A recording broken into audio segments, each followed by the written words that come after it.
so that he set the royal crown on her head and made her queen instead of Vashti. The king gave a great feast for all his officials and servants.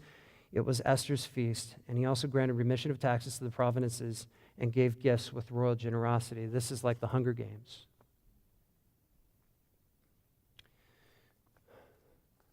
I just want to say this for all who are here to understand. Esther gave her virginity to a man who was not her husband. Amen? She did. And the scriptures had already clearly forbid this. And back in Exodus 20:14, you shall not commit what? And let's just make this clear. I know how this works in our culture, because I personally, in my past, I almost fell for this. You find somebody, you think you're going to marry them, you're totally in love, and like, I'm going to totally end up with this person. And the brakes fall off the wheels. Your boundaries fall apart. You quit taking care to not find yourself in compromising positions.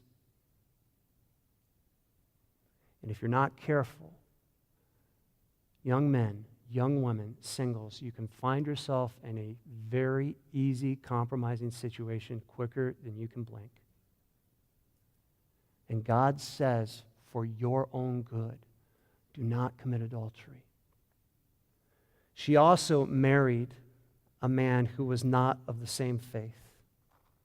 Deuteronomy chapter 7, verses 3 and 4 says this: you shall not intermarry with them, giving your daughters to their sons and taking their daughters for your sons. And here's why: for they would turn away your sons from following me to serve what? There's something that happens in the mind of a person when they're dating an unbeliever. They think to themselves, I'm going to change him. I'm going to get him. I'm going to pull him in. The second I put that ring on their finger, something's going to click in their head, and they're going to get it, and they're going to follow me, and we're going to start going to church together, and our kids are going to grow up, and when little Jimmy goes to church, we're going to have a little suit and a tie for his first time at church, and our little girl's going to have a dress on, and we're just going to be, and look, at the end of the day, there is no promise and no guarantee when you put a ring on it that they're going to come to the faith. Girls especially, be very careful who you give your heart to. Find a guy that just doesn't, I'll go along with you, honey. He is the one driving you to church. He is the one driving prayer in your dating relationship. He is the one that is confronting you in your sin. Ladies, find a dude that loves Jesus on his knees. Ladies, can I get an amen?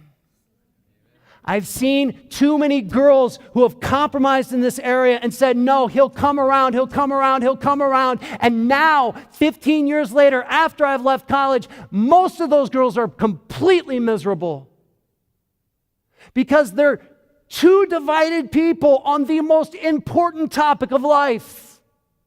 Who do we worship? Girls, I cannot commend you enough. You've got to be passionate about Jesus, and you've got to find a dude that's passionate about Jesus. Don't just go to a church and pick any old dude that can shave. Don't go to a singles ministry and just find a guy that has a car and can take you out for a nice dinner. Don't just find a guy that says, well, I read the Bible every once in a while. Find a guy that's passionate about Jesus.